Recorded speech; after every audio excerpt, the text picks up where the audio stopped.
ਤੇਲ ਦੀਆਂ ਕੀਮਤਾਂ ਬਹੁਤ ਹਾਈ ਚੱਲ ਗਈਆਂ। ਅਮਰੀਕਨ ਤੇ ਇਜ਼ਰਾਈਲੀ ਫੋਰਸਿਸ ਨੇ ਇਰਾਨ ਨੂੰ 28 ਫਰਵਰੀ ਨੂੰ ਹਿੱਟ ਕੀਤਾ ਸੀ ਤੇ ਅੱਜ ਅਪ੍ਰੈਲ ਪਹਿਲੀ ਹੋ ਗਈ ਆ ਤੇ ਹੁਣ ਟਰੰਪ ਨੇ ਇਹ ਕਹਿ ਰਿਹਾ ਵੀ 2 ਤੋਂ 3 ਵੀਕ 'ਚ ਅਸੀਂ ਜਿਹੜੀ ਆ ਉੱਥੋਂ ਵਾਪਸ ਆ ਜਾਵਾਂਗੇ। ਉੱਥੇ ਦੀ ਜਿਹੜੀ ਲੜਾਈ ਆ ਉਹ ਖਤਮ ਕਰ ਦੇਵਾਂਗੇ। ਤੇਲ ਦੀਆਂ ਕੀਮਤਾਂ ਇੰਨੀ ਜ਼ਿਆਦਾ ਹਾਈ ਹੋ ਗਈਆਂ, ਲੋਕਾਂ ਲਈ ਅਫੋਰਡ ਕਰਨਾ ਬੜਾ ਔਖਾ ਹੈਗਾ ਆ ਤੇ ਅਮਰੀਕਨ ਤੇ ਇਜ਼ਰਾਈਲੀ ਫੋਰਸਿਸ ਨੇ ਇਰਾਨ ਨੂੰ ਫਰਵਰੀ 28 ਨੂੰ ਹਿੱਟ ਕੀਤਾ ਸੀ। ਟ੍ਰਿਪਲ ਏ ਦੇ ਮੁਤਾਬਕ ਯੂਐਸ ਦੀ ਜਿਹੜੀ ਐਵਰੇਜ ਪ੍ਰਾਈਸ ਆ ਗੈਸ ਦੀ ਉਹ $4 ਆ, ਪਰ ਸਾਡੇ ਬੇ ਏਰੀਏ ਜਾਂ ਕੈਲੀਫੋਰਨੀਆ 'ਚ ਕਹਿ ਲਓ 5.5 ਤੋਂ ਲੈ ਕੇ $6 ਤੱਕ ਚੱਲ ਰਹੀ ਹੈ। ਡੀਜ਼ਲ ਦੀ 7.5 8 $7 ਇੱਦਾਂ ਜਿਹੜੀਆਂ ਪ੍ਰਾਈਸਿਸ ਚੱਲ ਰਹੀਆਂ ਹੈਗੀਆਂ। ਇੱਕ ਰਿਪੋਰਟਰ ਨੇ ਟਰੰਪ ਉਹਨਾਂ ਨੂੰ ਓਵਲ ਆਫਿਸ ਦੇ ਵਿੱਚ ਪੁੱਛਿਆ ਸੀ ਵੀ ਕਿੱਦਾਂ ਤੁਸੀਂ ਪ੍ਰਾਈਸਿਸ ਜਿਹੜੀਆਂ ਡਾਊਨ ਲਿਆਣੀਆਂ ਪੈਣੀਆਂ ਹੈਗੀਆਂ ਤੇ ਉਹ ਕਹਿੰਦੇ ਵੀ ਮੈਨੂੰ ਸਿਰਫ ਇਰਾਨ ਨੂੰ ਛੱਡਣਾ ਪੈਣਾ ਆ ਤੇ ਅਸੀਂ ਬਹੁਤ ਜਲਦੀ ਛੱਡਣ ਜਾ ਰਹੇ ਹਾਂ।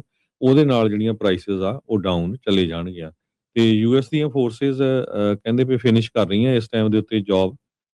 2 ਹਫ਼ਤੇ ਲੱਗਣੇ ਹੈਗੇ ਆ, ਮੇਬੀ ਕਪਲ ਆਫ ਡੇਜ਼ ਮੋਰ ਤੇ ਉਹ ਤੋਂ ਬਾਅਦ ਅਸੀਂ ਕਹਿੰਦੇ ਵੀ ਇੱਥੋਂ ਵਾਪਸ ਆ ਜਾਣਾ ਹੈਗਾ ਆ।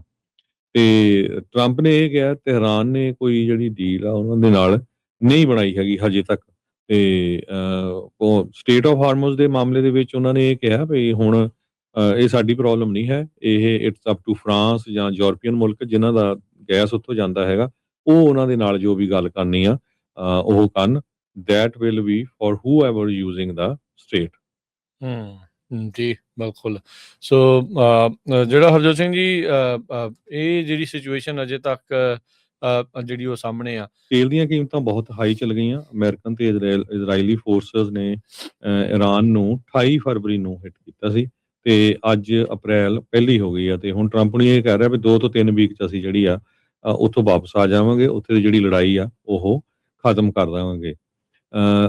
ਤੇਲ ਦੀਆਂ ਕੀਮਤਾਂ ਇੰਨੀ ਜ਼ਿਆਦਾ ਹਾਈ ਹੋ ਗਈਆਂ, ਲੋਕਾਂ ਲਈ ਅਫੋਰਡ ਕਰਨਾ ਬੜਾ ਔਖਾ ਹੈਗਾ ਆ ਤੇ ਅਮਰੀਕਨ ਤੇ ਇਜ਼ਰਾਈਲੀ ਫੋਰਸਿਸ ਨੇ ਇਰਾਨ ਨੂੰ ਫਰਵਰੀ 28 ਨੂੰ ਹਿੱਟ ਕੀਤਾ ਸੀ। ਟ੍ਰਿਪਲ ਏ ਦੇ ਮੁਤਾਬਕ ਯੂਐਸ ਦੀ ਜਿਹੜੀ ਐਵਰੇਜ ਪ੍ਰਾਈਸ ਆ ਗੈਸ ਦੀ ਉਹ $4 ਆ, ਪਰ ਸਾਡੇ ਬੇ ਏਰੀਏ ਜਾਂ ਕੈਲੀਫੋਰਨੀਆ 'ਚ ਕਹਿ ਲਓ 5.5 ਤੋਂ ਲੈ ਕੇ $6 ਤੱਕ ਚੱਲ ਰਹੀ ਹੈ। ਡੀਜ਼ਲ ਦੀ 7.5 8 $7 ਇੱਦਾਂ ਜਿਹੜੀਆਂ ਪ੍ਰਾਈਸਿਸ ਚੱਲ ਰਹੀਆਂ ਹੈਗੀਆਂ। ਇੱਕ ਰਿਪੋਰਟਰ ਨੇ ਟਰੰਪ ਉਹਨਾਂ ਨੂੰ ਓਵਲ ਆਫਿਸ ਦੇ ਵਿੱਚ ਪੁੱਛਿਆ ਸੀ ਵੀ ਕਿੱਦਾਂ ਤੁਸੀਂ ਪ੍ਰਾਈਸਿਸ ਜਿਹੜੀਆਂ ਡਾਊਨ ਲਿਆਣੀਆਂ ਪੈਣੀਆਂ ਹੈਗੀਆਂ ਤੇ ਉਹ ਕਹਿੰਦੇ ਵੀ ਮੈਨੂੰ ਸਿਰਫ ਇਰਾਨ ਨੂੰ ਛੱਡਣਾ ਪੈਣਾ ਆ ਤੇ ਅਸੀਂ ਬਹੁਤ ਜਲਦੀ ਛੱਡਣ ਜਾ ਰਹੇ ਹਾਂ। ਉਹਦੇ ਨਾਲ ਜਿਹੜੀਆਂ ਪ੍ਰਾਈਸਿਸ ਆ ਉਹ ਡਾਊਨ ਚਲੇ ਜਾਣਗੀਆਂ ਤੇ ਯੂਐਸ ਦੀਆਂ ਫੋਰਸਿਸ ਕਹਿੰਦੇ ਵੀ ਫਿਨਿਸ਼ ਕਰ ਰਹੀਆਂ ਇਸ ਟਾਈਮ ਦੇ ਉੱਤੇ ਜੌਬ।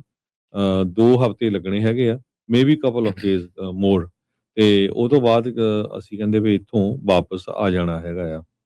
ਤੇ ਟਰੰਪ ਨੇ ਇਹ ਕਿਹਾ ਤਹਿਰਾਨ ਨੇ ਕੋਈ ਜਿਹੜੀ ਡੀਲ ਆ ਉਹਨਾਂ ਦੇ ਨਾਲ ਨਹੀਂ ਬਣਾਈ ਹੈਗੀ ਹਜੇ ਤੱਕ ਤੇ ਉਹ ਸਟੇਟ ਆਫ ਹਾਰਮੋਜ਼ ਦੇ ਮਾਮਲੇ ਦੇ ਵਿੱਚ ਉਹਨਾਂ ਨੇ ਇਹ ਕਿਹਾ ਵੀ ਹੁਣ ਇਹ ਸਾਡੀ ਪ੍ਰੋਬਲਮ ਨਹੀਂ ਹੈ, ਇਹ ਇਟਸ ਅਪ ਟੂ ਫਰਾਂਸ ਜਾਂ ਯੂਰਪੀਅਨ ਮੁਲਕ ਜਿਨ੍ਹਾਂ ਦਾ ਗੈਸ ਉੱਥੋਂ ਜਾਂਦਾ ਹੈਗਾ, ਉਹ ਉਹਨਾਂ ਦੇ ਨਾਲ ਜੋ ਵੀ ਗੱਲ ਕਰਨੀ ਆ ਉਹ ਕਰਨ। That will be for whoever using the state. ਜੀ ਬਿਲਕੁਲ। ਸੋ ਜਿਹੜਾ ਹਰਜੋਤ ਸਿੰਘ ਜੀ ਇਹ ਜਿਹੜੀ ਸਿਚੁਏਸ਼ਨ ਅਜੇ ਤੱਕ ਜਿਹੜੀ ਉਹ ਸਾਹਮਣੇ ਆ।